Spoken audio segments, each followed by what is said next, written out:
Matt Riggen. Yep. Thank you for joining us for the series.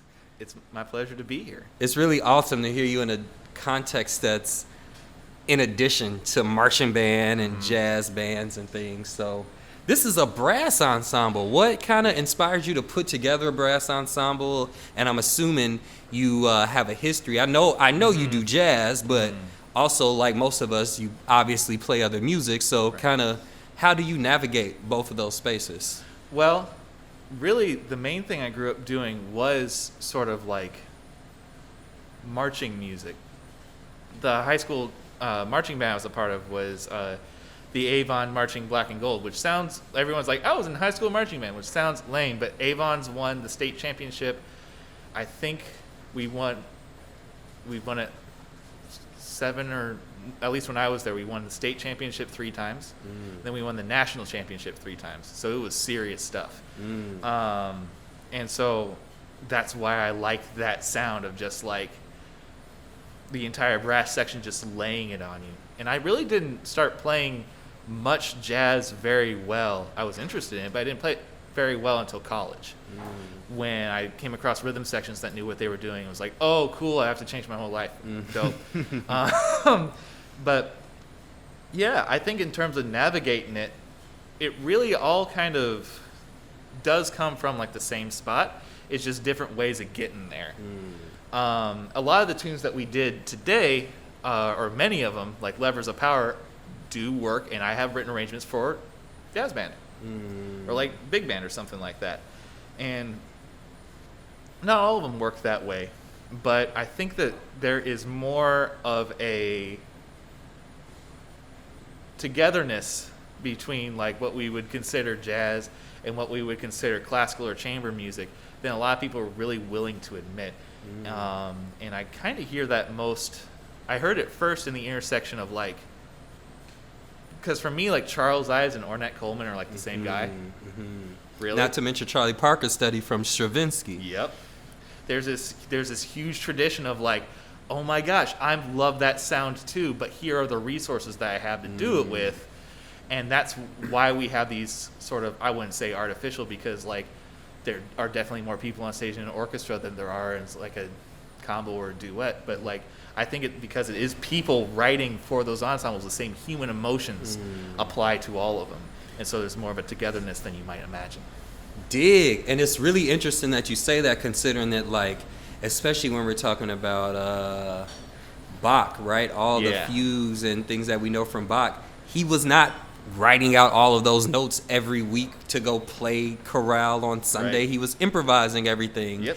And over time, I guess we as transcribers found our favorite version, and that became the codified version of fugue number 6, you know. But well, yeah, and I think that really, like, the organists have preserved the tradition of improvising, but for tons of other people who mainly deal with notation in that sort of classical music context, they're so scared to improvise. When I was with, and the only reason I know that is because when I went to IU, it was one of the last few years that David was teaching, Dr. David Baker. Bass player.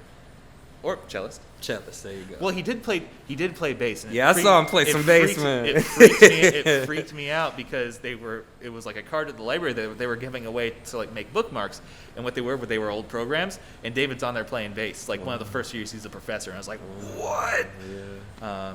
But, you know, David's Improv 1 class had a lot of master's and doctoral level classical students who were petrified to play that music, and then by the end of the semester they were sounding pretty decent. Wow. You know, it really is just like there's no need to be afraid of improvising, and by taking that lack of fear and by using players who understand sort of that the duality of the worlds, you can get some really cool stuff happening. You know, and it's really fascinating to hear you play both, considering that people consider, or call, I should say, jazz America's classical music. Now, I think from a historical point of view, I understand the reference, but I also recognize that classical music in the way that we know it, especially European classical music, which we're referring to when we say classical music, was more of a political social movement than it was classics. Yeah. How do you feel about jazz being considered American classical music, and do you feel that with that distinction, it represents the creators of the music? So I think that to confuse or to conflate jazz with classical music isn't, if it's an attempt to lend it legitimacy or an attempt to make a reference that people understand, that's cool. But I think at a very deeper level, jazz is America's jazz. You know, there's to say, oh, it's like classical music in that way. Yeah, that's true. There's some stuff from, you know, like the tradition of virtuosity. Well, you know, bluegrass, that's got quite a tradition of virtuosity. I can't play any of that stuff. You know what I'm saying? You know, jazz, you know, you play with instruments of different, you know, families. Okay, cool. Music of the Balkans, definitely not classical music. Total mix of instrumentation, you know. I think that to apply labels to the music and use those labels to help you inform yourself about the other risks leading you into some fallacies. For example, the whole idea of, I would suppose, canon. Canon can be kind of not ideal because you wind up with, who's that fella, Dom? Who was that fellow we were listening to in your apartment who did starts with the B, classical composer? Da, da, da, da, da, da, da. B something, organist. No, it wasn't in your apartment. It was the Odd Shots. It was an Odd Shots. Bruckner. Yeah. Bruckner. Great music. Really, really great music. Not in the canon. Kind of not in the canon. You play them every once in a while, but it's like, oh, it's discount Wagner. Okay, cool. And let's not even talk about Wagner, man. Let's not. Dude literally wrote white supremacy into his music. That was crazy. Yeah. But the thing is like, by having this idea of the canon, you write off a bunch of, definitely there are classical composers that made great music, but you also write off the possibility of other people entering the canon, even as you move out. Like at IU, they have classical composers engraved on the building in stone, and not one of them was born in the States. What? We're in like the crossroads of America, and the country is emblazoned by all these people, some of whom never saw the shores. Whoa, you know.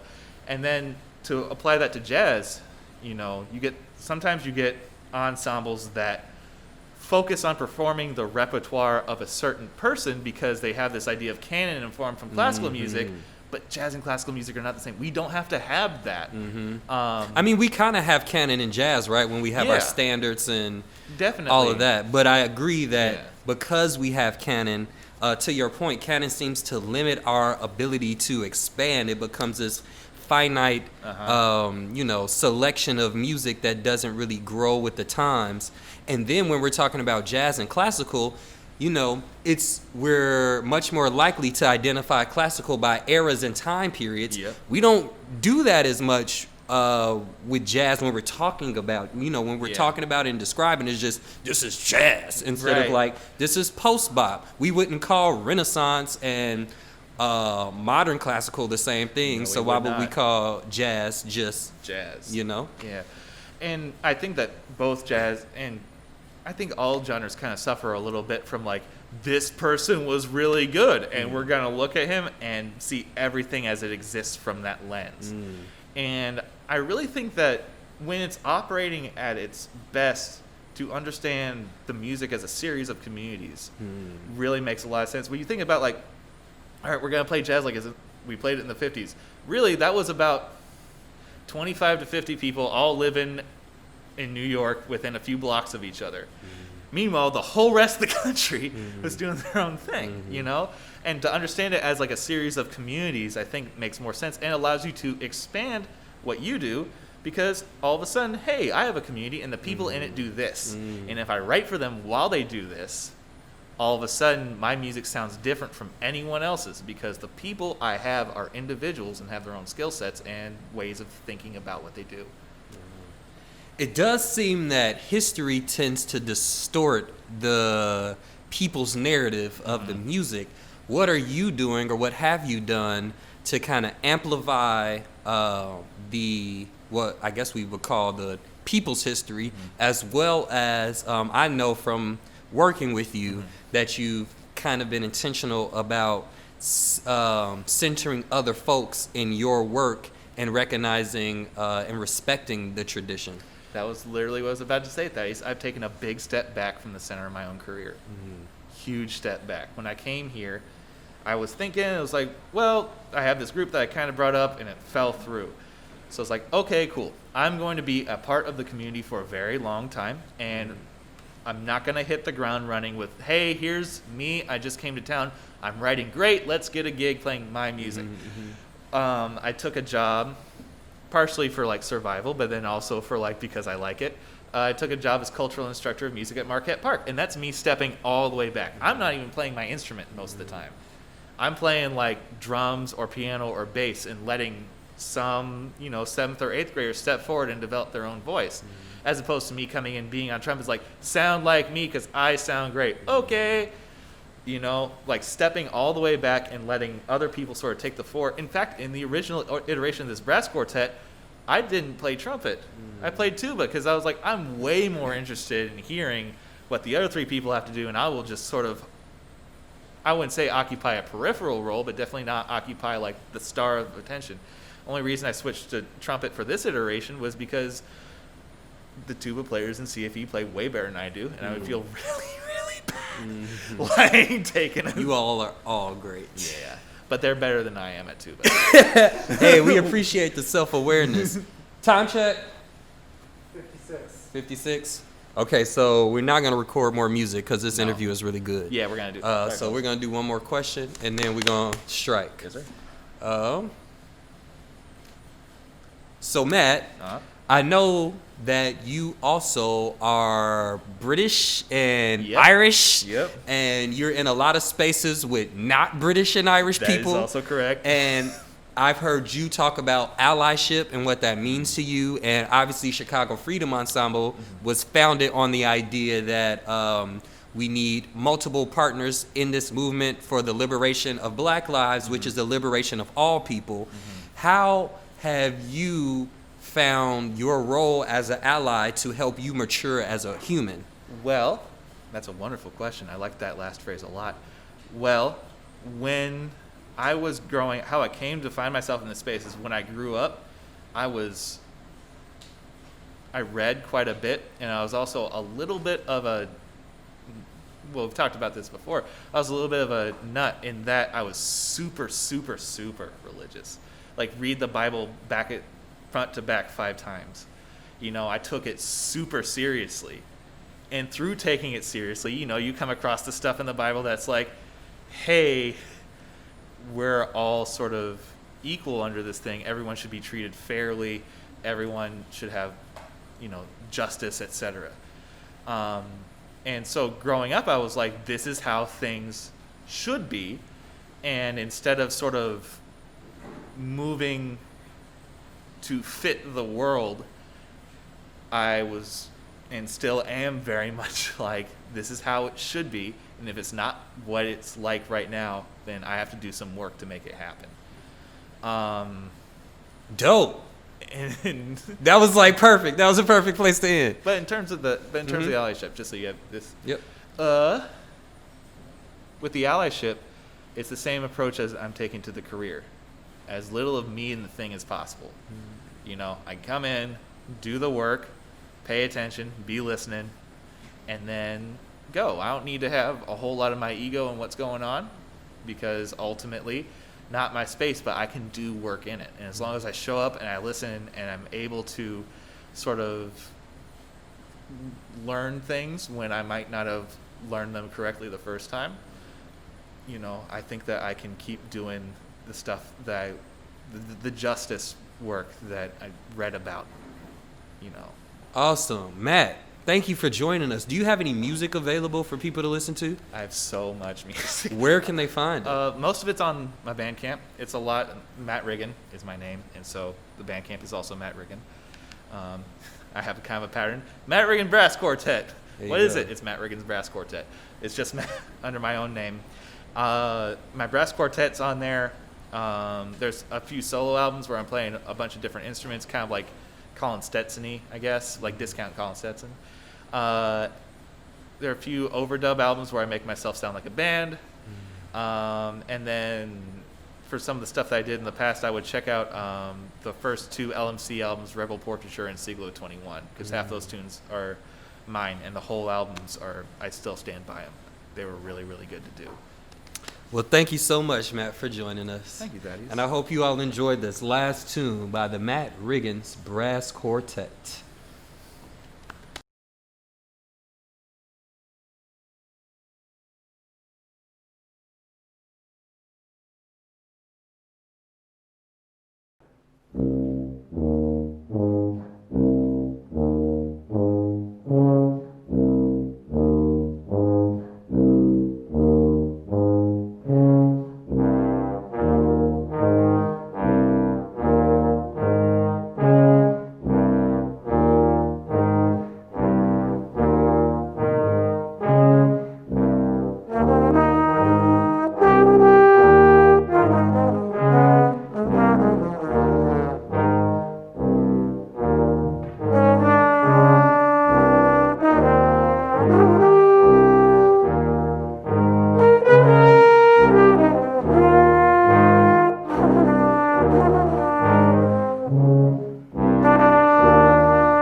Yeah, all right, perfect. Because I was about to be like, yo, we got 30 seconds.